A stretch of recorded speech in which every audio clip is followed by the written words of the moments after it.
الحمد لله الذي نور القلوب بالإيمان والصلاة والسلام على سيدنا محمد أفصح من نطق بالبيان فإن عثمان بن عفان ذا النورين كان بحرا في الحياء والإحسان أما بعد فأعوذ بالله من الشيطان الرجيم بسم الله الرحمن الرحيم لقد رضي الله عن المؤمنين إذ يبايعونك تحت الشجرة صدق الله العظيم عن طلحة بن عبيد الله رضي الله عنه قال رسول الله صلى الله عليه وسلم لكل نبي رفيق ورفيقي في الجنة عثمان رواہ الترمذی۔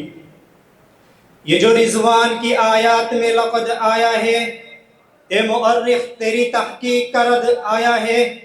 رب کا قرآن اٹھا ید اللہ کو سمجھ، شان عثمان سکھانے کے لیے رب احد آیا ہے۔ مجھ کو تاریخ کے اوراق میں الجھا نہ سکو گے، مجھ کو قرآن پر ایمان بسد آیا ہے۔ سامعین محترم، اللہ نے میرے نبی کو ہر چیز بلند اور بالا عطا فرمائی، چاہے وہ میرے نبی کی ذات ہو یا میرے نبی کی بات ہو یا میرے نبی کی جماعت ہو۔ میرے نبی کی ذات کو ذات پیغمبر کہتے ہیں، میرے نبی کی بات کو حدیث پیغمبر کہتے ہیں، میرے نبی کی جماعت کو اصحاب پیغمبر کہتے ہیں۔ انہی اصحاب پیغمبر میں سے ایک چمکتا ستارہ جسے دنیا خلیفہ سوم سیدنا عثمان بن عفان کے نام سے جانتی ہے۔ سیدنا عثمان بن عفان وہ خوش نصیب صحابی ہے جن کے بارے میں رب کا قرآن بھی موجود، نبی کا فرمان بھی موجود، علماء امت کے اقوال بھی موجود۔ اگر میں بات قرآن کی کروں تو پارہ نمبر 26 سورۃ الفتح آیت نمبر 18 پر موجود لقد رضی اللہ عن المؤمنین اذ یبایعونک تحت الشجرہ، اس آیت کے تحت تمام مفسرین کا اتفاق ہے کہ یہ آیت بیت رضوان کے موقع پر نازل ہوئی۔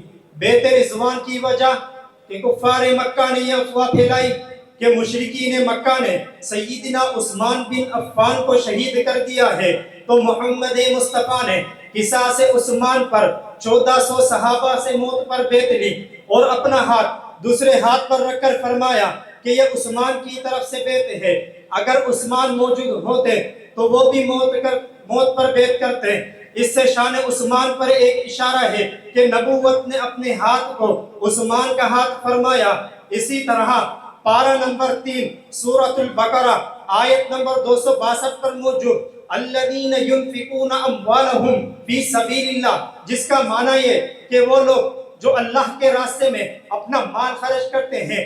اگر اس آیت کو میں سیدنا عثمان بن عفان کی زندگی میں رکھتا ہوں تو کچھ یوں نظر آتا ہے کہ دور صدیق چلتا ہے، قحط پڑ جاتا ہے، تمام مدینہ والے ہجرت پر مجبور ہو جاتے ہیں، ادھر خلیفہ اول بلا فصل سیدنا ابو بکر صدیق دعا مانگتے ہیں، اے اللہ تیرے محبوب کے شہر میں قحط آ گیا ہے، مدد فرما۔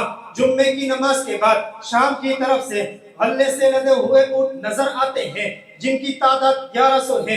جب معلوم کرتے ہیں تو پتہ چلتا ہے کہ اونٹ سیدنا عثمان بن عفان نے بیچے ہیں۔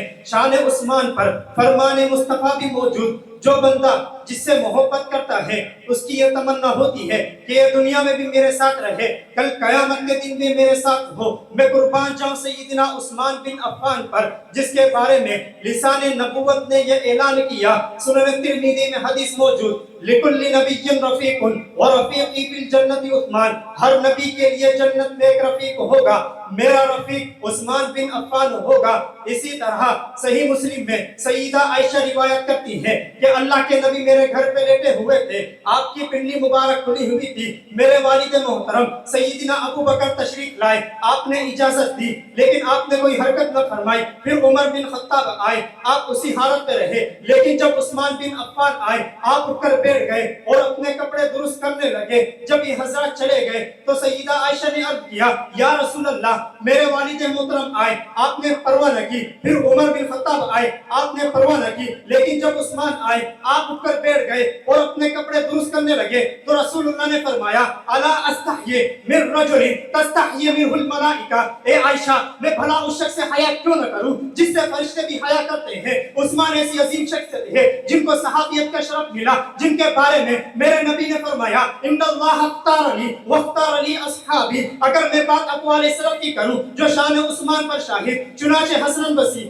رحمت اللہ علیہ آپ کی حیا کا تذکرہ کرتے ہوئے فرماتے ہیں آپ اپنے ہی گھر میں باوجود تنہا ہونے کے بھی اپنے تن سے کپڑا تک نہ ہٹاتے تھے۔ اسی طرح آپ کی اہلیہ کی خادمہ بلانا فرماتی ہے آپ نہانے کے لیے تشریف لے جاتے، میں کپڑے لے کر حاضر ہوتی، آپ فرماتے اے بلانا تو میری طرف مت دیکھنا، تیرا میری طرف دیکھنا حلال نہیں۔ تبھی تو کسی شاعر نے کہا حیا کا پیکر صفیوں کا سردار ہے عثمان، جسے دیکھ کر خود حیا کرے وہ سلطان ہے عثمان۔